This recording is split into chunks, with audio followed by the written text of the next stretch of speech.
Galadriel's appearance was quite unexpected. It was past 10 at night already. Most people had gone to their rooms to rest. Zheng was curious with what Xian was planning. That was why he kept questioning Xian. And now, what were Galadriel looking for? She came to us instead of the movie characters. Could it be a quest? Zheng thought to himself. He stood up and faced Galadriel with a smile. Is there anything you need? Lady of Lorien. Zheng asked. Galadriel was as beautiful as the first time they saw her. Yet, her face was also fogged, hiding her real appearance. She walked over with elegance and sat down naturally.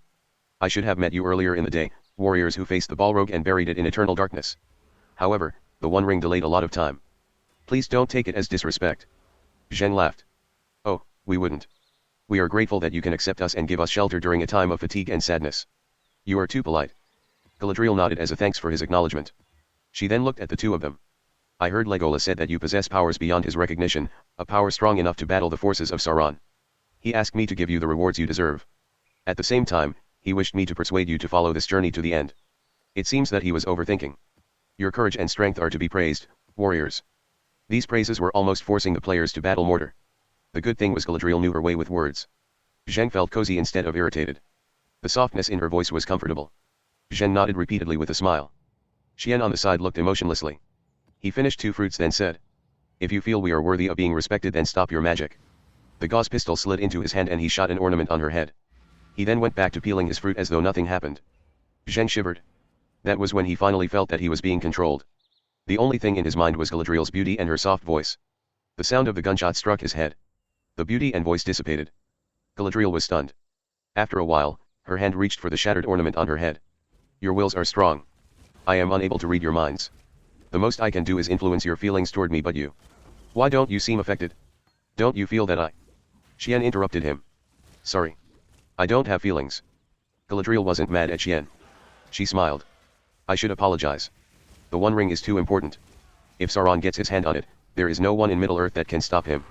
Therefore, I had to know your thoughts. I had never heard of such powerful humans. Your origins are also so sudden. So I had to try. I apologize again. I meant no ill intentions. Zheng took a deep breath. He restrained the bit of anger he had. I can forgive your actions, but a person's inner thoughts are his private matter, my lady.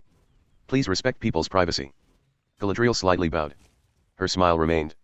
I hope my actions do not cause you to think negatively of Legolas. I did not solicit his opinion. Similarly, if you have any requests, please let me know. I will do my best to fulfill them. A thought came to Zheng's mind. We have 2 bounded weapons. The owner of the weapons aren't dead, so my comrades can't unleash the full potential of these weapons. Are you unbind the weapons for us? I heard you are a powerful wizard. Galadriel paused for a moment. Then she shook her head. Sorry. I am a wizard, but I specialize in magic of the mind. Gandalf is the most learned wizard of us all. He walked Middle-earth for many years. In contrast, we elves choose a more peaceful and comfortable lifestyle. The white wizard Saruman also has this ability, but he had Galadriel's side. Zheng also sighed. He wasn't sure if Gandalf really died. If this world continued to follow the original movie plot, Gandalf would return from death as Gandalf the White. When that happened, he could still unbind the weapons. Then can you trade energy stones with us? I wish to trade for energy stones with items from our mercenary group. Zheng said. Galadriel looked at Zheng and Xian with curiosity. If you need energy stones for the battle against Mordor, I can gift you a few dozens of each attribute. The quality of the energy stones aren't best. We aren't as wealthy as Rivendell. Most of our energy stones are fire attribute. Zheng immediately said. No. The trade isn't for right now. Furthermore, we need a huge quantity of them. A few dozens are too little for us. That's why we wanted to trade and not simply ask for them. Huge quantity. Galadriel frowned and nodded. The mines Lorien has access to indeed produces energy stones in quantities and not quality. However, taking out a large amount at once is still. 1,000 or so is enough. Zheng pondered and said. Even several hundreds are fine. We can trade with other items, medicine, valuable medicines, liquor, food, even metals in large quantity. How about an ingot of refined iron for a low-quality energy stone? Galadriel finally turned serious. Lorien indeed lacks metals. We used to trade for metals with the dwarves, but ever since Moria shut off, we can only obtain our metals from Rohan and Gondor. Their metal forging is far from the dwarves. And they recently switched to using hardwood for arrows. A refined iron ingot can trade us for 10 low-quality fire energy stones or 5 other attributes. The medicines are also needed for our migration. Migration? Zheng was curious. The environment here is amazing. The location is out of sight. And the city is inside the woods. It would be a pity to abandon such a beautiful place. Galadriel's smile was taken by sadness. She muttered. When Sauron wields the One Ring, or when you succeed in destroying the One Ring, the 3 rings of the elves will disappear. Our hearts will fall into eternal weariness. The land of the gods beyond the sea is the only place we can achieve serenity. The age of the elves have ended. Zheng suddenly asked. What will it take to prevent the elves from having to migrate? I can see that you treasure Middle-earth. Don't you feel sad having to leave your home like this? Galadriel sighed. Certainly not. This is the home of the elves, but... Xian interjected. What if we wipe off Sauron's will from the One Ring? Just like how you unbind bounded weapons. Galadriel shook her head. That's not possible. Sauron sealed his mind and life in the One Ring. Anyone who wields it will be controlled by the evil inside. The Hobbit is already showing signs of losing himself. Furthermore, no one has a mind stronger than Sauron's. Then what if we bring the ring out of this world? Xian rotated the fruit in his hand. Bringing the One Ring out of this world. If it's an item, it would enter God's dimension normally. However, as a movie character that hasn't received the ticket to enter God's dimension and the realm, he will be erased. And the One Ring will remain. Is it possible? Zheng cried in surprise. He had been pondering the possibility of a long-term trade with Galadriel. However, it was obviously not possible by the time they were to leave the Lord of the Rings world. Galadriel asked. What is God's dimension? Are you warriors from the realm of the gods? Zheng scratched his head. He organized his thoughts. We will return to another dimension. We don't know whether or not it is the realm of the gods. However, beings from this world can't enter it. They will get killed as soon as they enter it. Items on the other hand can move in and out of the dimension. So we can bring the One Ring to that dimension to kill Sauron, who sealed himself in the ring. The ring will then rid itself of its malice while protecting the 3 rings of the elves from being affected. Those rings will retain their powers. Galadriel seemed stunned. She pondered for a while before speaking. I don't fully understand your words. But you said you will bring the One Ring away. Xian said. There's no need to give us the ring. It's merely a speculation. We will continue heading toward Mount Doom. If we aren't able to enter the Mount Doom at that time, we will attempt to bring the One Ring back to God's dimension. It is good if the elves can stay. Otherwise, our trade can only proceed for 1 to 2 times. Which isn't favorable to both of us. Galadriel sighed and didn't speak further. They could see she had taken note of this. The trade with the mercenaries were beneficial to the elves. And if the mercenaries could save the elves from having to migrate, that would be the best outcome. Even if it wasn't possible, having them bring the ring to Mount Doom and destroy it was also an exceptional contribution to Middle-earth. She thanked them again and left. Once Galadriel went out of sight, Zheng quickly asked Xian. How confident are you with this speculation? Approximately 60%. However, the chance the One Ring getting into our hands is less than 10%. Xian shook his head. The One Ring is a quest item, probably an extremely powerful one. The other 4 teams are aware of this fact. Team Celestial is probably determined to obtain the ring. Remember that all 5 teams have to stay together in Mordor for half an hour before we return. A lot of things can happen in this half an hour. It is impossible to avoid encountering Team Celestial and Team East America during this time. The One Ring is a key tool to us returning to God's dimension safely. We will likely abandon the One Ring to preserve our team. Of course, if the difference between the teams isn't huge, the One Ring will be the bait to killing them. Either way, the chance of us getting the ring is slim. Is that so? Zheng sighed. He patted Xian's shoulder. It's great if you are always like this. Just let me know before you do anything. Bro, it's not like I will disagree with you. I merely want to know an outline of your plans. Do you think that's difficult to you? Anyway, it's a win to achieve the trade with Galadriel. And once we finish this world, we will have an endless supply of mithril and energy stones. We may even be able to exchange some time to learn magic from Gandalf. Haha. You won't understand even if I were to tell you, Xian murmured. Mortal's wisdom. Zheng had entered his room while Xian murmured. Morning of the next day. Gimli came to wake the players. He told them Galadriel was waiting by the wharf. She wanted to give the fellowship a gift from the elves. After he said these words, Gimli quickly disappeared while the players became curious. 10 minutes later. All the players groomed themselves, then headed toward the wharf. All the movie characters were waiting there by the time they arrived. The movie characters were each wearing a cloak that perfectly suited to their size. After the players got in place, 10 elves came up to them. These were the maids of Galadriel they saw the other day. The elves helped them put on the cloaks. They were told these cloaks could conceal them from being detected by magic and change color to blend in with the environment. The cloaks were magical items. The effects of them was probably equivalent to rank C or higher. Each player also received a short sword. The swords were imbued with mithril and ithildin. They could bind to the weapons with a drop of blood. The swords enhanced the user's powers in a fight. The effects were equivalent to a DD or C magical weapon. Galadriel walked up to Zheng. Legolas said you already have a powerful weapon. So we don't have to gift you a short sword. This is a leaf from Telperion that we preserved. The tree that lighted the world has withered, but its leaf still contains unbelievable life force. Take the leaf. When it comes to a time where you have to put your life up in a battle, fold the leaf and hold it in your mouth. Its life force will be consumed on behalf of your own. It will protect your life as it melts for the bravery of our warrior, and for the promise to change the fate of us elves. She gave Zheng a kiss on the cheek. Galadriel then came over to Xian. She gave him a smile. I don't know what I should gift you. A human with no feelings wouldn't concern himself with a gift from the elves. Let me give you a blessing. She chanted a blessing in the tongue of the elves. This woman obviously remembers Xian destroyed her ornament from yesterday. Women remember every bit of resentment. Zheng thought to himself because Xian was the only person who didn't receive anything. It was fairly abnormal. Xian though looked unperturbed. He took the food from the elves. It was limp as bread. One small bite was enough to fill the stomach of a person. Xian seemed interested in this highly compressed food. Zheng was feeling pity for Xian when Legolas grabbed his shoulder and said, "Don't worry. He got the most valuable gift out of us all. It's a blessing from the lady. The blessing is infused with magic. I don't know what its effect is yet, but the blessing will follow him until it unleashes its effect. The lady will feel feeble for the next several days. Xian is the most fortunate of the bunch here." Zheng finally felt better. He wanted to thank Galadriel, but she gave them a smile, then left with a male elf. The group didn't waste time. They loaded the weapons and food on the boats. There were 3 people on each boat with the except of Aragorn taking the 3 hobbits. The boat sailed down the river. The fellowship departed on their journey once more. We will sail out until we reach a waterfall of Caradhras. The journey will be dangerous. The elves have told us that Saruman sent his army down the shores to attack us. We are facing the orcs from Mordor and the Uruk-hai from Saruman. The Uruks are larger and stronger than normal orcs. They are not afraid of sunlight. They can fight under the most extreme conditions. Aragorn yelled to the other boats as he paddled. The majority of players were caressing their weapons and cloaks. Both of these were indeed magical items. They were valuable even in God's dimension. The veterans were delighted to have obtained them for free. Hung also received 10 arrows from Galadriel. His own arrows were enchanted, but the arrows from Galadriel surpassed them. These arrows weren't as powerful as enchanted arrows, but allowed him to imbue his psyche force into the arrows, which would allow him to adjust the arrow's path slightly after he fired them. Hung had achieved the 3-arrow explosive shot. Its accuracy though was less than optimal. These arrows could turn his 3-arrow explosive shot into his trump card. The charged shot wasn't his only ultimate ability anymore. Everyone else got their share of reward. The fellowship sailed down the river and moved further and further away from the realm of the elves. After a turn, they could no longer see the city. The river became narrower and narrower as they sailed down. The group had sailed from the tributary into the main river. Most of the movie characters were still thinking of Galadriel. There was no blaming them, as the Lady of XX was a powerful psyche force user.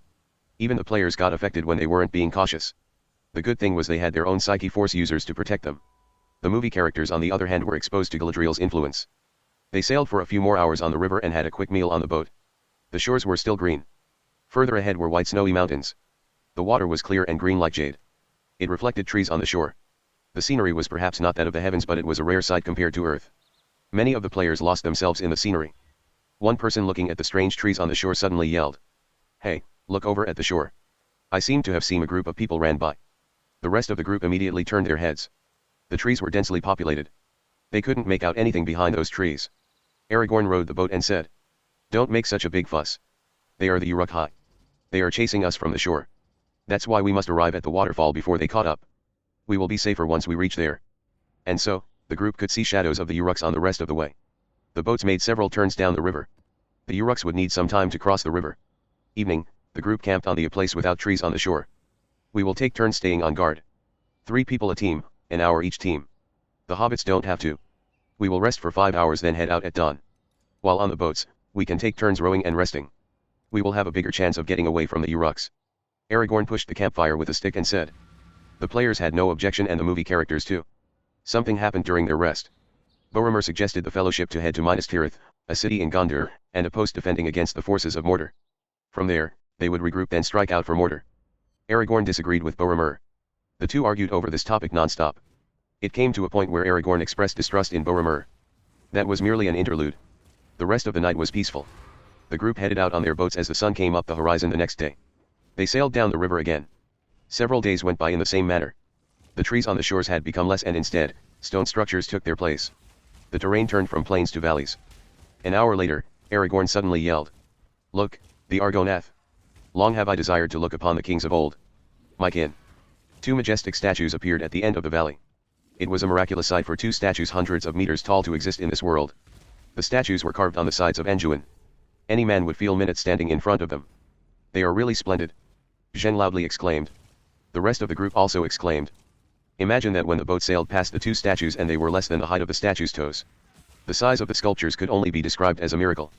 Every one of them held their breath and gazed upward as they moved past. Long after they had sailed past, the fellowship still turned their head around. This magnificence could only be experienced and not told. Aragorn said, "Such an honored, noble and brave person, Kin, surrendered to the temptation of the One Ring. The boat sailed past the valley and witnessed the grand sculptures of man. Then they reached a roaring waterfall. The group disembarked on the shore. They set up a camp instead of marching ahead. We cross the lake at nightfall. Hide the boats and continue on foot. We approach Mordor from the north. Aragorn said as he sorted the gifts from the elves and their food. Gimli said. Oh, yes. It's just a simple matter of finding our way through Immen Mule. An impassable labyrinth of razor-sharp rocks. And after that, it gets even better. Festering, stinking marshlands, far as the eye can see. Aragorn looked at Gimli and nodded. That is our road. I suggest you take some rest and recover your strength, Master Dwarf. Legolas suddenly came near them and said. We should leave now. Aragorn replied. No.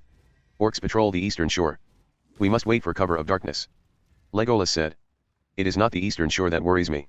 A shadow and a thread has been growing in my mind. Something draws near, I can feel it.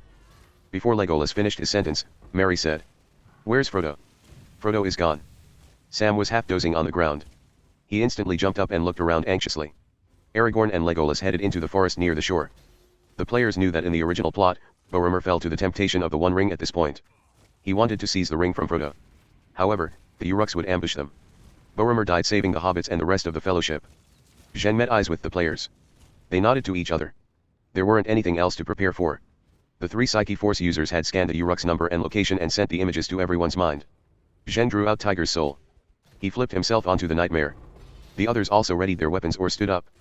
Zheng said. Hung and Xian stay here to protect the Psyche Force users. Team Northern Iceland and Team Africa each leave one person behind, the rest of us get ready to fight. Aragorn had found Frodo by now. Frodo held out the ring on his palm to Aragorn. Aragorn overcame the temptation and didn't take it from him. Frodo said he would go to Mount Doom by himself and destroy it. Ah, how great kindness and courage, innocence and dream. Reality is cruel, but without these noble feelings, it would feel lacking when you crush it. That's why things of beauty are the best when it comes to destruction. A voice interrupted Aragorn and Frodo. Aragorn turned around abruptly as he drew his sword. He had activated his battle chi because that voice gave him the illusion that a blade was placed right on the skin of his back. It gave him goosebumps. A handsome man stood on top of a tall pillar behind them. He looked at them with a kind smile. There was no trace of threat from that smile. Yet, his eyes were cold as ice. The pillar was 8 meters tall. There were no other structures around. How did he get up there without making any noise? Aragorn didn't sense anything happened. This realization sent a chill down his spine. If this man wanted to assassinate him, he would be dead without a chance to resist. Oh, they have come. Well then. Keep this courage of fighting for your friends. We will meet again. He smiled. His figure moved ever so slightly, then he disappeared. It was as though he was never there. Zhen was running over on his nightmare. Aragorn spaced out staring at the pillar until the nightmare's clops arrived. He finally noticed the glow on Frodo's sword in shock. That signaled orcs nearby, or perhaps Uruks. Frodo also noticed the sword's change. He said to Aragorn. The sword. Yes. Foes. Run, hurry and run. Aragorn glanced at Zheng. He held up his sword then came out from the stone wall. Uruks were swarming out from the forest. Their number was in the hundreds. The Uruks were fully armed with intact armors, helms, shield, and swords. Some of the Uruks even carried longbows that the elves used. Aragorn felt bitterness in his mouth, but his support arrived. Zheng charged past him and into the Uruks. This was his first encounter with the Uruks. They were 2 meters in height, had figures similar to humans but a more fearsome look and extremely muscular. The Uruks were orcs with a sturdier body. The difference between them and regular orcs were like that of a fighter and a girl. Though Zheng had no fear of this Uruks despite having a vivid look of them. He enveloped himself with the light blade while the nightmare was charging. As he reached the Uruks, he slashed Tiger's soul across. A sound of metals torn apart followed. 10 Uruks in the front were cut in halves and their dead bodies lay on the ground. Aragorn saw Zheng's fierceness, but he still yelled to him. Be careful. These Uruks were converted from elves. They could naturally use battle chi at a low level, but it would be enough to block your invisible blade. Zheng was surprised. He planned to charge into the swarm as he did in the mines of Moria. Right as he heard Aragorn's words, he ran through an Uruk and shattered it. The next Uruk summoned a faint glow that belonged to battle chi. There was a boom as Zheng ran into it. The Uruk was sent flying 10 meters back, but it stopped Zheng's charge. Uruks now surrounded him. The advantage of the nightmare came into show. Zheng had it leap onto a tree, then the nightmare ran up along the trunk. It didn't stop until it reached 8 meters above the ground. At the same time, arrows began to hit his light blade barrier. In just a moment of him pausing there, dozens of arrows hit him. Zheng looked over to the end of the Uruks, but they were still coming out from the forest. Approximately 1,000. It's going to take a lot of efforts to kill them all. Sigh. If only I have an AoE technique. Zheng murmured. Once sci-fi weapons were restricted, the team had limited area of effect abilities. Many of the magical weapons and abilities were not intended for such use.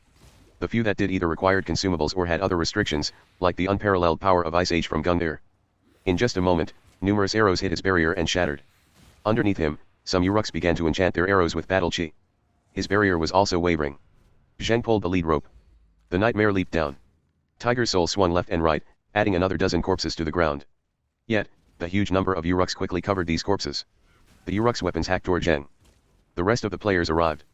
The players and movie characters clashed with the Uruks. But without the nightmare nor the light blade barrier, they were pushed back by the Uruks in the first wave of attack. Zheng was the only person standing in the swarm swinging his sword. Yinkong was actually running in front, just right behind Zheng. However, as she came near the pillar, a sudden strange feeling attracted her attention. The feeling was foggy. Seeing that Zheng had started fighting, she frowned. Her eyes moved back and forth to Zheng multiple times until the nightmare ran up the tree. She bit her teeth then chased after the direction of her feeling. Yinkong's heart pounded increasingly fast the further she ran. This feeling she was experiencing was indescribable. But she knew there was perhaps someone waiting in that direction. The only person that she hated so much. As she expected, a few minutes later, the sky brightened up. She came to a cliff. She could see a splendid waterfall underneath the cliff. To the side of the cliff stood a man with long hair. Yo, my little cousin. We finally meet again, of course. To you, it should be we meet again. Ho ho. You seem surprised that I am here. Do you have anything you want to say to me? The man turned around. He smiled at Yinkong. His expression was gentle and tender. It was as though he was speaking to his lover. Yinkong clenched his teeth. Her hands gripped so tightly onto the invisible hilt that her fingers were turning pale. After a while, she finally uttered the words. Go to hell. Yinkong took 2 steps forward then slashed the sword downward. There was a rattle. The sword cut through something in the air. There were several wires invisible to the eyes hung between her and the man. If she charged forward without hesitation, the wires would have cut her up. That death would be a replication of her last one. The man wasn't angry. In contrast, he clapped his hands happily. Great. You improved. I learned from my clone that he killed you because you hadn't used that revival chance. He told me of the way you died and the beauty of that death. I couldn't see the shattering of that beauty with my own eyes, but just thinking about the moment of your death makes me excited. Zhao Zuikong. You ought to die. The man was Zhao Zuikong. The crotch of his pants bulged as he spoke. It appeared that those words excited him. Yinkong on the other hand were enraged that her eyes turned red. Naturally, she wouldn't notice his lower body. She didn't just charge at him this time and took a deep breath instead. Are you planning to battle me today? Zuikong showed a bigger surprise. He laughed. No. You still have room to grow. Your performance today surprised me. You know you can't stop me if I want to leave, so you choose not to waste your energy. Go help your comrades with your perfect strength. Chasing onto me will only disappoint you. I won't kill you now because you have great potential ahead of you. And you don't have a chance to revive anymore. Yinkong stared at him. She quietly said. I will kill you. I will for them, for my childhood, for the past I buried. I will kill you. Zuikong suddenly disappeared and reappeared next to her. He ignored her pale hands that were gripping onto the sword. His hands reached out to the soft white skin of her face. Then he lowered his head and kissed her lips. Blood sipped out the corner of Yinkong's mouth from clenching her teeth so hard. Zuikong returned to the edge of the cliff and said to her with a smile. Be angry, hate, and live on. You are still too weak. When you have grown and the next time we meet, let me see the shattering of that beauty. My little cousin. He jumped off the cliff, ignoring the fact it was 100 meters above the water. Yinkong, still clenching her teeth, turned around and ran back toward the battlefield. She didn't even take a look down the cliff. Blood was still flowing out the corner of her mouth and painted her lips red. It made her face so pretty. I am still too weak. And he's stronger than the last time I met him. Become stronger. I have to become stronger than him. The battlefield was still in a chaos. No one knew Zhao Zuikong appeared. No one knew Yinkong met him. Everything happened according to plot. The fellowship grew with the addition of the players.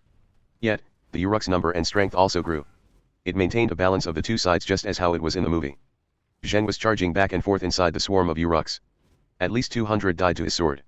The battle chi could resist some of the damage from his light blade during slashes and charges, but he overpowered the Uruks in pure strength. Once his light blade barrier shattered, Zheng activated explosion. More blood energy also channeled into the nightmare. Zheng killed a good number of Uruks in his normal mode. Now that he was in explosion, his strength and speed increased by nearly 10 times. Tiger's soul moved without resistance. The Uruks were cut in halves even with their battle chi. The rate of casualties increased exponentially. By the time Zheng had his mind calmed down, the Uruks were scattering and running away as if they had seen a monster. Zheng felt fatigue in his arms and legs. The battle wasn't a 1 versus 1 after all. This battle was approaching the scale of war. The broken pieces of dead bodies on the ground evidenced he killed hundreds of Uruks. Not orcs but Uruks with battle chi. Any one of them could rival 10 human soldiers. So he was feeling a little fatigue. Fuyo. Lan. Can you hear me? What's the situation now? Give me the distribution map of the Uruks. Zheng took a deep breath and said. Lan quickly responded. She scanned the battlefield and sent the image to Zheng's mind. There were still Uruks everywhere from the shore to the forest. And countless dead bodies of them. Zheng killed over 300 Uruks. On the main road were 300 more dead bodies. About 500 surrounding the players and movie characters. Zheng noticed Yinkong coming down a slope. Something happened to her, but there was no other person over at her direction. Lan, what happened to Yinkong? Why does she have such expression? Zheng asked while he chased the Uruks. Lan paused for a while, then muttered. The ring wraiths were not the only ones that can avoid the psyche scan. Judging by her expression, she might have met that person. It was her personal matter after all. Zheng had doubts and was worried, but he got his mind together. The mithril rings recovered his chi and blood energy. He also meditated with his chaotic unity chi on the nightmare to recover his stamina. An Uruk appeared in front of him once more. It heard the clop of the horse, then Tiger's soul crossed its arm and shoulder before it had the chance to turn around. The rest of the fellowship were surrounded by Uruks. The movie characters were a rather reliable force. Aragorn, Legolas, and Gimli slain their share of the Uruks. They were capable in both long range and close combat. The players on the other hand were a mix of strong and weak. Richard was the strongest with his berserker technique. He charged through the Uruks with his big axe. He suffered many minor wounds, but at the same time his axe crushed through any Uruk along with their shields. Richard had activated berserker. Chengxia was fighting with elven sword. You could tell he undergone systematic sword and combat training. Every attack he did took down an Uruk. After 10 times or so, the Uruks realized this man wasn't an easy target. They showed signs of avoiding Chengxia. Gungnir though was rather stingy. He didn't even use the regular version of Ice Age. His attacks consisted of throwing ice shards and defending with an shield. But that also meant he was having a rough time. Aya was supposedly the only player with an AoE ability. She could summon poisonous bees. However, the bees were ineffective against the Uruks. They seemed immune to the poison. She had no close-range combat ability, so she ran along with the hobbits. Zheng came in on the flaming nightmare and holding a red sword with style. He slashed through a dozen Uruks in a series of moves. Not one Uruk needed a second slash from him. As he was about to charge into a large group, Aragorn yelled. Don't worry about us, we are fine here. Go help Boromir. He's protecting Merry. Hurry. At the same time, Zheng heard a clarion call coming from afar. Legolas yelled. That's the clarion from Gondor, hurry. He fired several arrows at the Uruks next to Zheng and killed them. Zheng replied. Be careful. Back away when you can't hold them. I will be back as soon as I help Boromir. He turned the nightmare around and ran up a tree. The nightmare ran to the top, then leaped away and out of everyone's sight. Boromir was at his limit. He didn't have to protect 2 hobbits as in the movie because Pippin died. There was only Merry left. But he still had to protect an extra person, Aya. Both Merry and Aya could fight. So he was at a disadvantage. He couldn't let any Uruk go past him.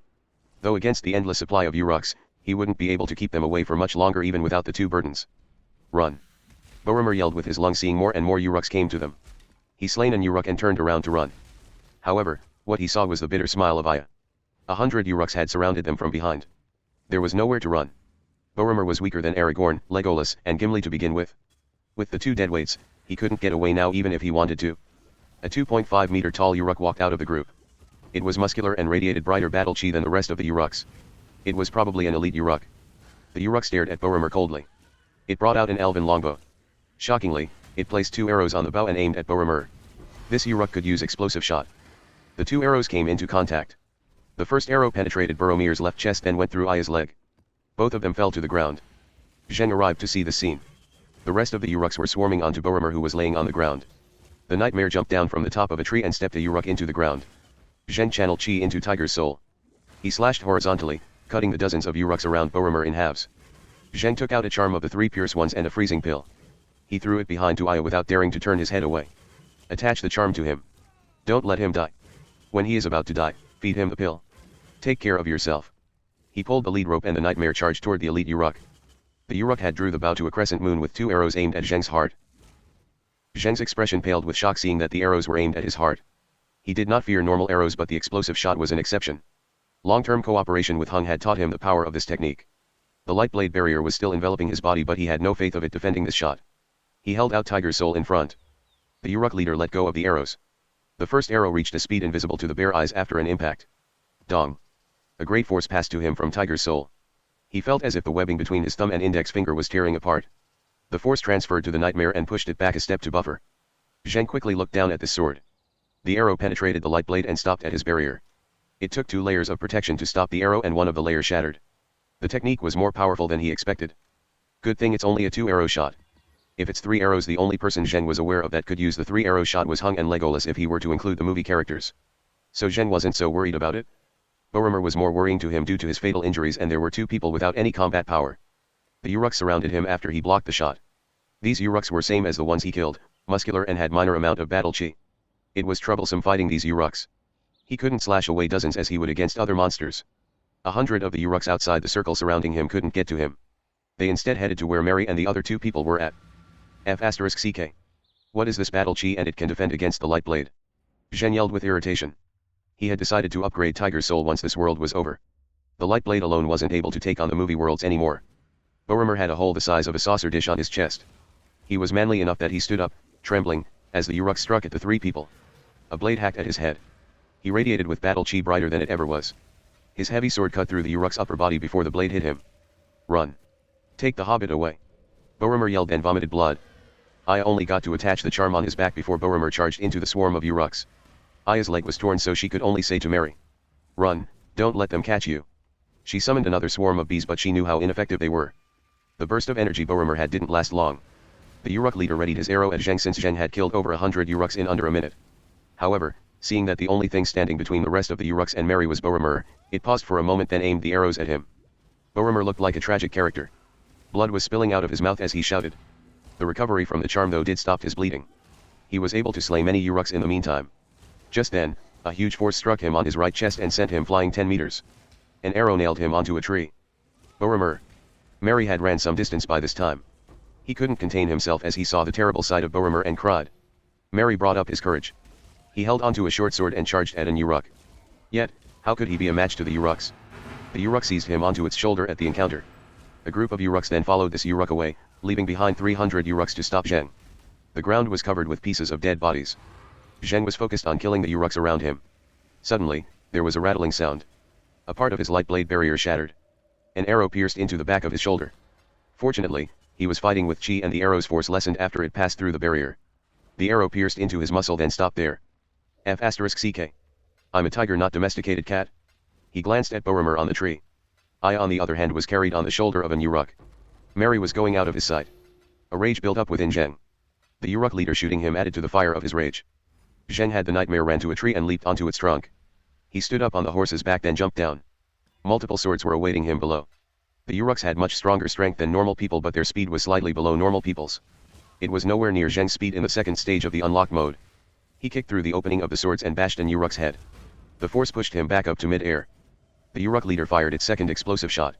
As Zheng noticed the two arrows, he immediately entered instant destruction. The arrow would reach a force and speed beyond that of bullets once they come to impact. He wouldn't be able to dodge at that point. Zheng used Jeppo while he was still in the air to change his direction. The arrows caused a mini explosion, then an arrow with incredible speed missed him by a few meters. It blasted a hole on the trunk of a tree. Without a moment of delay, Zheng used Saru in instant destruction as soon as he landed on the ground. He flashed to the Uruk leader. It was dropping its longbow and reaching for a sword. Zheng grabbed the leader's arm and leg. He gave a roar, then tore the Uruk leader in two. Blood, flesh, and organs splattered his body. Yet, the Uruk leader was still alive and wailing. Zheng stepped on its body and finished it off. The rest of the Uruks were about to charge at him, but he ran into the swarm instead. He focused all his energy on explosion and didn't use the light blade barrier. Flesh and blood flew all over the battlefield. By the time the other members of the fellowship arrived, all that was left was a ground filled with broken bodies and flesh, and Zheng stood in the middle like a demon. Blood covered his whole body. No one dared to move closer to him. The movie characters were dazzled to see Zheng in this appearance. They knew he was strong, but he gave off a rather benign feeling, nothing like the demonish feeling he was now giving off. Zheng retrieved the slaughtering aura he gave off. The others finally recovered from their shock, then they scanned the battlefield. The movie characters cried when they saw Boromir nailed on a tree.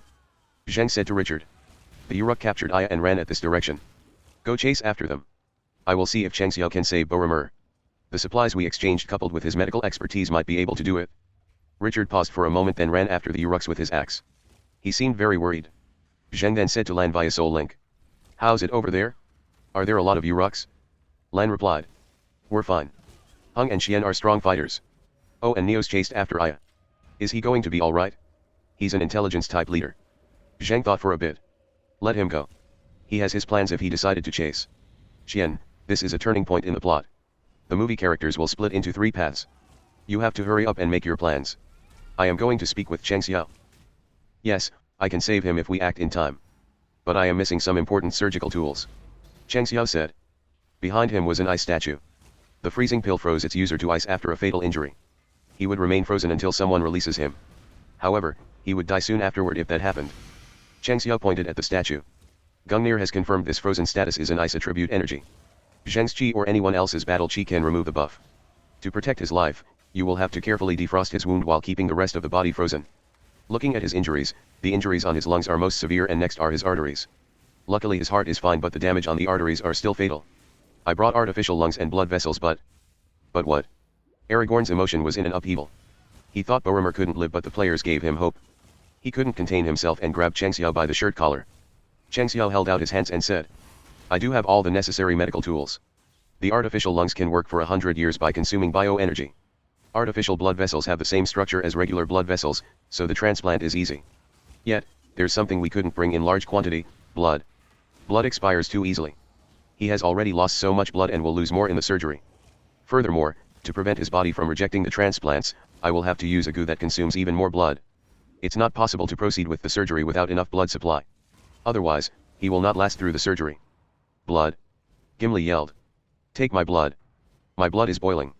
I will not frown no matter how much you take. Zheng shouted. Calm down. Aragorn, we are comrades so we won't let anyone die so easily. The freezing pill has an extremely long duration. There's no need to panic and do the surgery now. I say we go to Rohan first. There will be a safe and clean place for the surgery. You don't know about blood but humans have different types of blood. We need a large number of donors for blood and choose the ones that are the same type as Boromir's. Aragorn took a deep breath. He nodded. I'm sorry. I was too emotional. He's a true warrior. He fought for the people of Gondor, the freedom of Gondor. They are waiting for him in the White City but he may not return. Zheng slapped Aragorn's shoulder. No. He will live. We will all live. Still, when the rest of the movie characters saw Boromir frozen in ice, their expressions were terrible. At the same time, the scan images from land showed that Team Northern Iceland had followed Frodo and Sam. Their group of 5 were heading toward Mordor. While Team Africa chased after the Uruks due to Aya being captured. Zheng could no longer see Richard from where he was standing. Zheng looked over the ruined battlefield and turned to Xian. What should we do now? The other 2 teams have chosen their paths. Xian nodded. Yes. It seems that they have made their decisions way before this event. Team Northern Iceland have less team members but their leader is strong. So following Frodo is the best choice for them. This path has the least people in the original movie but also the most dangerous. Gungnir is probably planning to kill more monsters on the road for points. Team Africa also chose a path appropriate for their team. They are the weakest of the 3 teams. In the movie, the road Merry and Pippin travels is the least dangerous and goes through multiple forces. The Ents, Rohan, Gondor Neos will definitely choose this path. He wants to obtain the influences of this world. We are the last of the 3 teams. Xian muttered. We are the strongest even without Haoshan and the Nemesis. So the head-on clash of the war is left to us. I have an interesting idea. Another interesting idea. I don't know if I want to hear him say this or not. Zheng gave in and said. So tell me, what is it you think is interesting? Xian waved his hand. I won't tell you that easily. Wait for the time to come. I also need to test it. If the conjecture stands, we can take down the follow battles against Mordor without much effort. As they spoke, Cheng Xiao bandaged everyone up. Hung and Legolas were cleaning up the field. The movie characters learned that Frodo, Sam, and the 3 people from Team Northern Iceland left and Merry and Aya were captured. Aragorn immediately decided to rescue the captives when he heard one of them was a woman. The Uruks are different from orcs but both were sexually promiscuous. Women will suffer miserably in their hands. We have to rescue them before the Uruks stop or return to Isengard. Aragorn said with determination. The group quickly ate their biscuits under Aragorn's request. The 3 movie characters then followed the traces left by the Uruks. Since Boromir was frozen, Zheng had to get off his mount and tied the statue on the horse. He grabbed the rope to the horse and advanced with the others on feet. And so Team China following the movie characters also chased after the Uruks. Dead bodies of Uruks lay on the ground throughout the road. They were dying in groups of 10s. Their bodies seemed to be shattered by a large weapon. It was the strength of Berserker. A few days passed tracing after the Uruks. Please, you psychopath. I don't want to f***ing die with you. Get away from me. A young man with black hair standing on a sword yelled. He was wearing thin strips of cloth. His cloth looked like it was cut by a dagger or something sharp. His hair was a mess. His face had several small cuts. A man with long hair stood on top of a tree underneath him. His cloth looked better but it was also filled with marks of cuts. There was burning on his face and hair. The man with long hair smiled. I can't let you. The story has just begun. If you caught up to them now, the story can't go on anymore. Listen and be a good boy. Watch they ripen the little apple with their blood, friendship, sacrifices, and courage. Don't you feel such a beautiful scene makes you want to crush it? Let them build up their friendship and as they are about to return, kill off all the movie characters. Oh, such taste. Even just imagining it. The young man with black hair expressed disgust and shouted. Zhao Zuikong, you F***ing psychopath. Don't treat everyone the same as you. I don't have such disgusting hobby. We are not Team Devil. We don't kill everyone in the other teams. I am only going to verify the people in those teams. You really think I am scared to fight you? I didn't lose even when I fought your clone. If you want to fight, then Zuikong nodded with a smile. The harvesting season isn't here yet. It's not a bad idea to treat my boredom with a fight. Xiu Zhen, cultivation, and third stage look quite powerful. Want to give it a try? He swung his arm. An object flashed across, and at the same time a golden light appeared surrounding the man with black hair. Yet, it still added a bloody mark to the man's face. The wound was not deep but quite visible. He was enraged and shouted. I didn't provoke you. What gives you the reason to block me, or did you already confirm there's someone we want to kill in one of the teams? He threw 8 little flags down. Vanquishing formation.